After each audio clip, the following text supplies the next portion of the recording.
down with devil don't go, devil don't go, I make my home. Cast down with devil don't go, devil don't go, I make my home.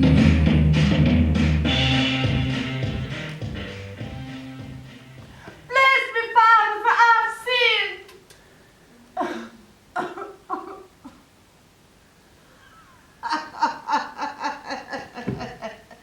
Repeatedly. He will be here soon, that pious and rather comical prison chaplain, Bible in hand and the look of the deepest sincerity on his face, to plead on bended knee for the chance to salvage my poor benighted soul and give his unutterably inconsequential life meaning. One last chance to save me from eternal damnation before the little man in the black suit straps me to the chair, pulls the switch and sends me on my merry way. And his entreaties will, once more, fall on deaf ears. I have no desperate need for absolution, no irrational desire to seek God's forgiveness. I feel no guilt for my so-called crime. I am proud of my actions. God's law might condemn me, but in the final analysis, who is God but just another man? Man! The bane of my existence. My daddy, an incompetent gambler whose ill-judged investments ruined my family, whose desperation to be rid of the financial burden of a daughter condemned me to the life of a small-town doctor's wife. Though Jerome Kershaw was even less of a doctor than he was a man. Intellectually unremarkable, unutterably dull, and sexually incompetent. Thankfully, he rarely attempted to assert his manhood in the marital bed, and when he did, his ardor soon wilted in the face of my contempt. Instead, like an incompetent Don Juan, he began attempting to seduce the young belles of the backwater we lived in. Some greeted his attention with amusement, some with disgust. A few indulged him, out of pity, I suppose, or desperation. No one suspected, least of all Jerome, that while he was out embarrassing himself, I was pleasuring myself in the arms of Thomas Carlyle, my own extremely charismatic, extremely vigorous, extremely discreet paramour. Even he, I knew, would eventually find some way to disappoint. Perhaps he'd have an attack of conscience or simply tire of the affair and look elsewhere for diversion. Nonetheless, I was content to enjoy his attentions while they lasted. It was on my return from a particularly enjoyable assignation with Thomas one warm summer afternoon that I found my husband comatose in his chair, empty syringe and bottle of morphine at his side. It was not the first time I had found him in such condition.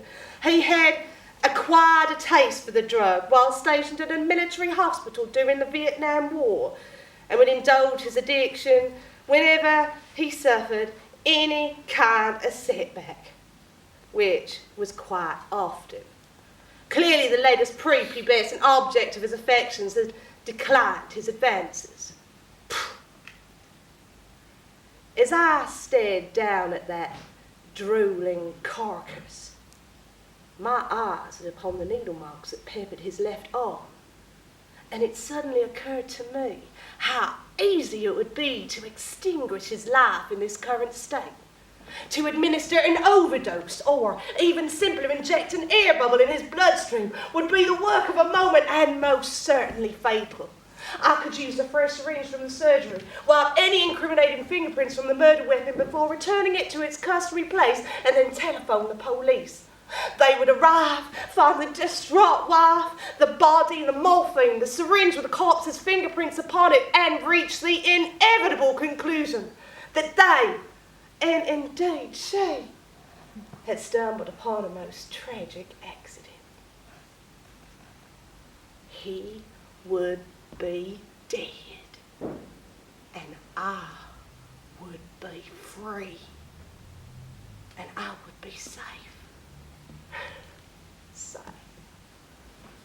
Imagination gave way to determination. Mere moments later I had the syringe in my hand, needle pressing against his flesh, and I paused. Did my husband truly deserve this fate? He was a weak, pathetic man, certainly. An unashamed adulterer, emphatically. A disgusting, depraved addict, obviously. But did my husband truly deserve this end?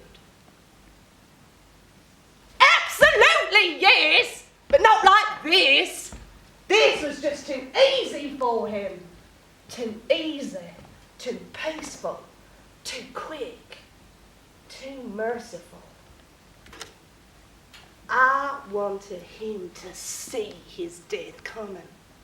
I wanted him to feel every second of it.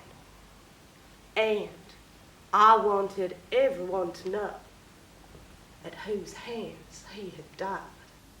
I did not want to be safe! So, 3 hours later, the effects of the morphine finally began to wear off, and my husband awoke to find his limbs securely bound to the arms and legs of his chair.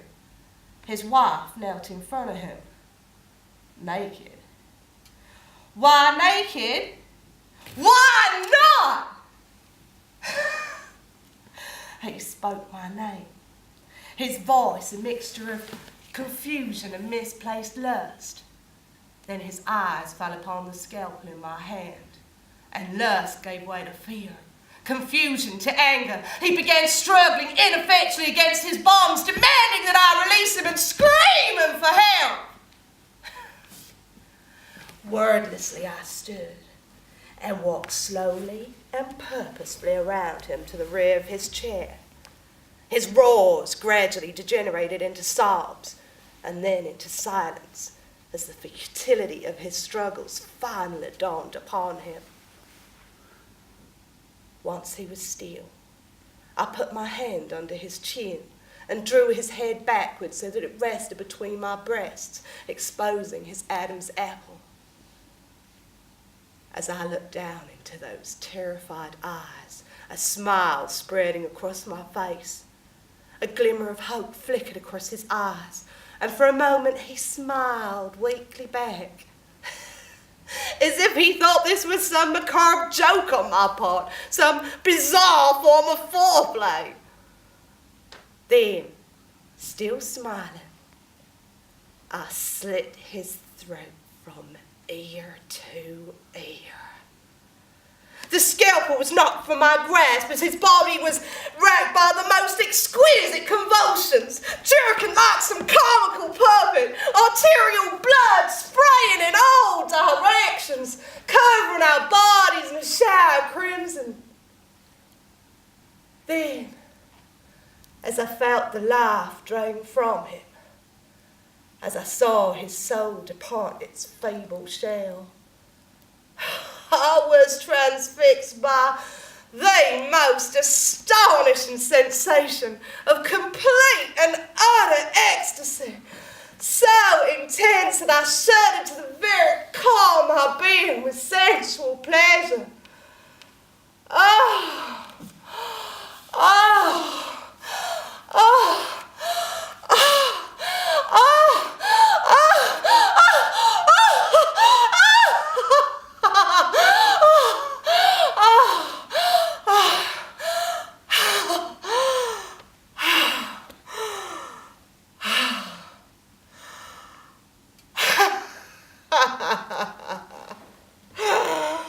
when finally Finally, control of my body returned. I left the now lifeless cadaver of my husband, still bound to his now blood-soaked chair, and made my way upstairs to where a steaming bath waited me, ready to wash away the crimson liquor that now enveloped my naked form. As I languished in the warmth of blood and bath salts, my reverie was broken by the sound of a woman screaming. Mrs.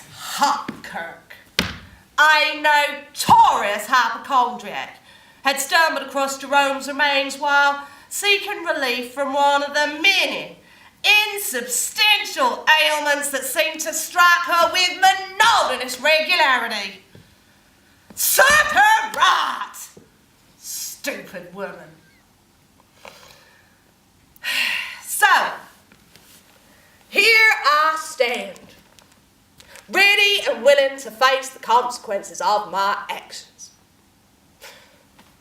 The electric chair holds no terror for me. Truth be told, I'm quite looking forward to the fires of hell. Or perhaps you think I will weaken at the last, throw myself at the chaplain's feet and beg for absolution. On the contrary, I have other plans.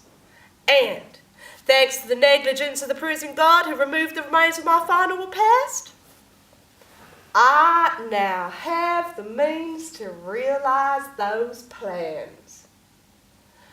Not as sharp as my dear departed husband's scalpel, perhaps, but I am certain the good father will get the point.